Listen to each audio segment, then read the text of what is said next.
मी advocate Vaishali Atul Korate. मी आज आपल्याला घटस्फोट कोणत्या कारणांवरून मिळतो किंवा त्यात कोणते कायदेशीर कारवाई ही करावी लागते याबद्दल मी आज तुम्हाला थोडक्यात माहिती सांगणार आहे. तुम्ही पूर्ण व्हिडिओ नीट बघा. लोक चुकीच्या माहितीमुळे केस हारतात, कारण त्यांना पूर्ण माहिती नसते आणि त्यामुळे त्यांना केस पुढे चालवण्यासाठी खूप त्रास होतो. तर पूर्ण कायदेशीर माहिती नीट घ्या. घटस्फोट म्हणजे कायद्याने पती पत्नीचे वैवाहिक नाते संपवणे हे होय. भारतात धर्मानुसार वेगवेगळे कायदे आहेत, ते बघूयात आपण. तर हिंदूसाठी हिंदू मॅरेज ॲक्ट 1955 हा कायदा आहे. मुस्लिमांसाठी मुस्लिम पर्सनल लॉ हा कायदा आहे आणि ख्रिश्चन लोकांसाठी इंडियन डिवोर्स ॲक्ट 1869 हा कायदा आहे आणि पारसी लोकांसाठी Parsi marriage and divorce act हा कायदा आहे. आपण ह्या व्हिडिओमध्ये आपण हिंदू मॅरेज ॲक्टप्रमाणे हिंदू कायद्यानुसार घटस्फोट समजून घेणार आहोत. घटस्फोटाचे प्रकार: परस्पर संमतीने घटस्फोट म्हणजे दोघांची संमती असलेला घटस्फोट. Hindu marriage act section 13B नुसार दोघेही म्हणजे पती पत्नी वेगळे राहण्यास सहमत असतील तर किमान 1 वर्ष वेगळे राहणे हे आवश्यक आहे, मगच हा परस्पर संमतीने डिवोर्स होतो. त्याला म्युच्युअल डिवोर्स देखील म्हणतात. मेंटेनन्स कोणाकडे मुलांचा ताबा आणि असतो, मालमत्ता त्यात कुठलं असते यावर सहमत असली पाहिजे. ह्या सगळ्या गोष्टी यामध्ये येतात.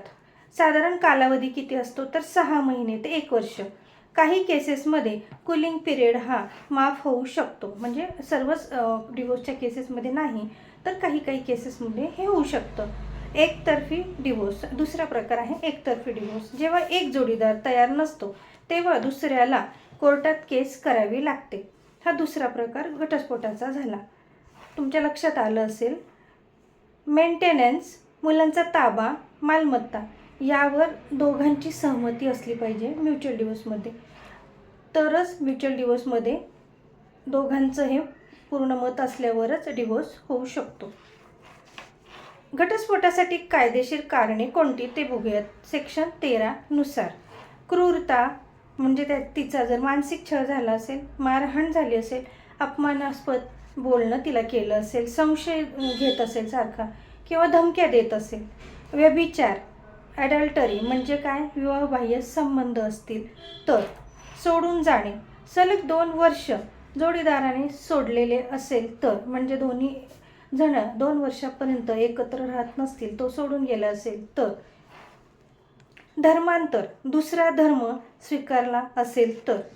मानसिक आजार अनसाऊंड माइंड म्हणजे त्याला जर काही गंभीर आजार असेल तर.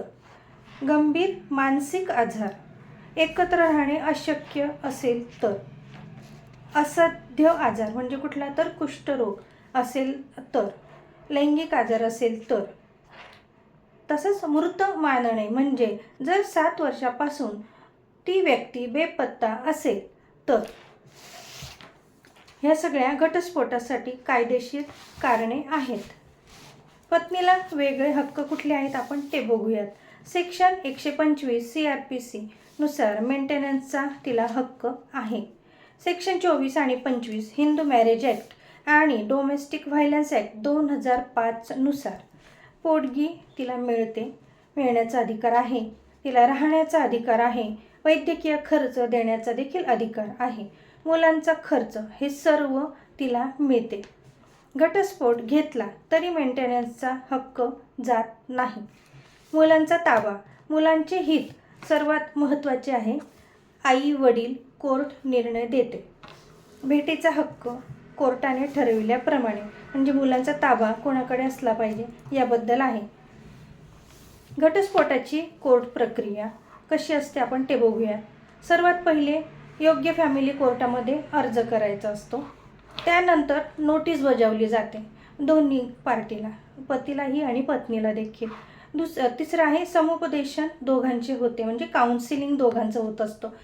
कोर्ट नेहमी प्रयत्न करत असते की दोघांचं मिडिएशन घेतल्यानंतर जर वाद मिटत असेल तर कोर्टाला आणि समाजासाठी ही चांगलीच गोष्ट आहे, म्हणून समुपदेशन दोघांचंही होत असतं. हा महत्त्वाचा मुद्दा नेहमी घेतला जातो आणि ही प्रोसेस सर्वात आधी नोटीस बजावल्यानंतर ही केलीच जाते, म्हणजे दोघांचं काउन्सिलिंग होतं. पुरावे व साक्ष तपासले जातात, दोघांचेही पुरावे आणि साक्ष तपासले जातात. त्यानंतर युक्तिवाद होतो. जर काही मान्य असेल अमान्य असेल तर दोन्ही गोष्टी तपासल्या जातात, म्हणजे पुरावे आणि साक्ष. त्यानंतर युक्तिवाद होतो. युक्तिवाद झाल्यानंतर अंतिम निर्णय हा होत असतो, म्हणजे डिक्री होते. तर या सर्व गोष्टी होण्यासाठी 2 ते 5 वर्षाचा कालावधी जात असतो. कमी देखील लागू शकतो, जास्त देखील होऊ शकतो. प्रत्येक केस ही वेगळी असते, त्याप्रमाणे हा निर्णय लागत असतो. ही घटस्फोटाची माहिती मी तुम्हाला थोडक्यात सांगितलेली आहे. महत्त्वाच्या सूचना कुठल्या आहेत आता त्या बघूयात. तर चुकीच्या सल्ल्याला तुम्ही अजिबात बळी पडू नका. खोटा आरोप करू नका. जर खरं असेल तेच सांगा. खोटं सांगितलं तर त्याला तुम्हाला पुरावे द्यावे लागतात, साक्षीदार उभे करावे लागतात, त्यामुळे तुमची केस ही वीक होऊ शकते. अनुभवी वकिलांचा सल्ला तुम्ही नक्की घ्या. घटस्फोट हा अतिशय भावनिक विषय आहे, पण कायद्याने ते योग्य पद्धतीने घेतला गेला पाहिजे. ही मी तुम्हाला थोडक्यात माहिती सांगितलेली आहे. आपल्याला हा व्हिडिओ कसा वाटला नक्की कॉमेंटमध्ये मेसेज करून सांगा आणि माझ्या चॅनलला सबस्क्राईब करा. धन्यवाद.